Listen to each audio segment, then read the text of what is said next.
네, 의정부시가 오영환 의원입니다. 먼저 행정안전부 장관님 그리고 모든 관계부처 기관장님들 모든 공직자분들 고생 많으셨습니다. 어제 KT 이 통신 장애로 11시 20분부터 25분 동안 유무선 통신망 접속 장애가 있었던 이제 사고 관련해서 잠깐 질의를 좀 하겠습니다. 네, 뭐 당연히 식당과 상점 이런 데서 신용카드 결제 이런 것도 있었고요. 배달 플랫폼 주문 장애, 뭐 적지 않은 경제적 피해도 발생했겠지만 더욱 큰 문제는 이게 응급 상황에 어떤 영향을 끼쳤느냐를 좀 짚고 넘어가려고 하는데요. PPT 띄워주세요. 이게 2018년 당시에도 KT 아영국사 지하 통신고 화재로 인해서 심각한 문제가 발생을 했었죠. 예, 당시에는 이 뭐 119 신고에도 좀 지장이 생기면서 결국 응급 환자가 사망하는 사례도 있었는데 이 경찰청장님과 이 소방청장님 이 당시 그 사고 이후로 비상신고 통신망 확보를 위해서 이 이중화 사업 이 완료해서 신고 접수에는 장애가 발생하지 않을 수 있다 이런 답변을 들었는데 사실입니까? 네, 경찰청은 다른 그 우회 통신로를 확보하기 때문에 문제 없었습니까? 네, 소방청장님, 네. 이 충북 지역 언론에서 충북 소방본부는 이 상황실에서 접수하는데 약간 뭐 에러가 있었다는 것 식으로 보도가 나왔는데 확인해 보셨나요? 네, 확인해 봤습니다. 일부 보도가 있었습니다만은 119 접수가 연결되지 않는 그런 적은 사항은 없었죠. 없었습니다. 그리고 38건이 있었습니다만은 위치 정보만 안 왔기 때문에 저희들이 주소를 잘 받아 적어서 출동 지령에는 이상이 없었습니다. 네, 사실 신고 접수 단계에서도 그런 문제들이 발생할 수 있지만요. 저는 이 부분은 이제 현장 출동 중에 이 긴급 상황에서 신고자와 긴급한 통화를 하거나 할 때 휴대전화를 사용하고 그리고 119 구급대의 경우에 응급 환자 이제 의료 지도를 현장에서 전화를 통해서 받거든요.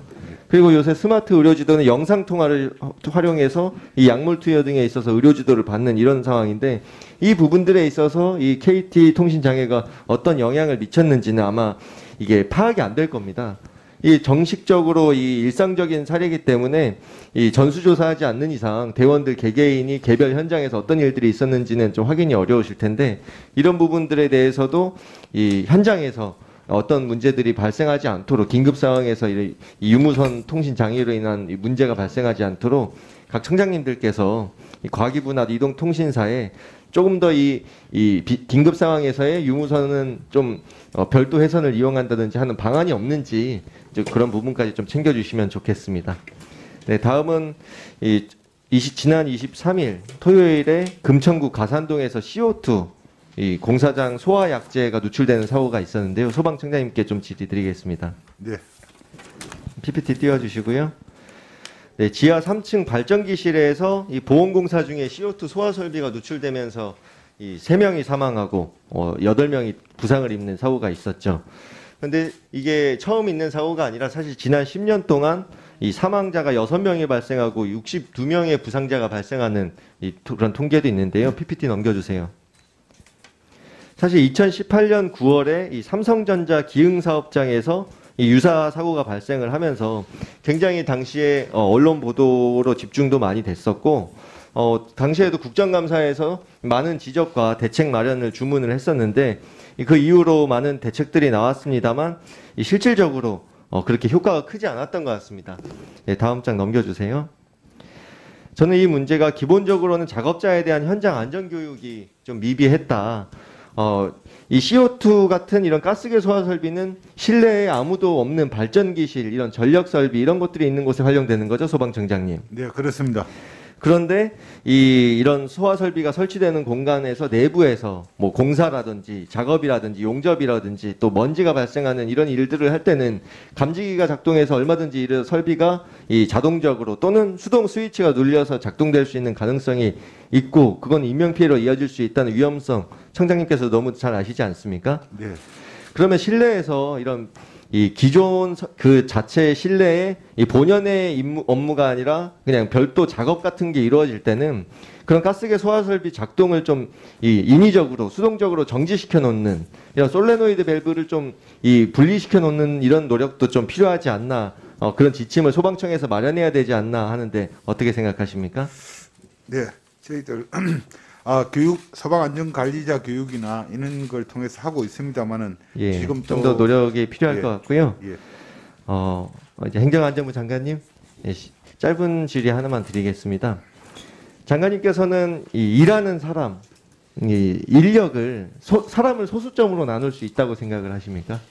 예, 그 지적하신 그 시간 선택제 공무원 분들에 대해서 그런 예가 네. 있어서 저희들이 통칙을 지금 개정하려고 하고 있습니다. 아, 그래서 제가 그 문제를 조금만 짚고 넘어갈게요. 예, 아무튼 개정하도록 하겠습니다. 아, 예. 이 질의를 드리기도 전에 이렇게 답변을 주시니까 다만 이 그 통칙을 개정하는 것과 동시에 이 전일제 공무원은 시간제 선택제 공무원으로 전환하는 경우에 이 소수점으로 관리하지 않고 정수 관리로 운영되고 이런 부분들이 이 실질적으로 시간 선택제 공무원들이 명백한 차별로 느낀다는 점을 인지하고 그렇게 답변하신 거 맞습니까? 그러니까 구체적으로 현장에서 그럼으로 인해 갖고 차별을 한다기보다는요.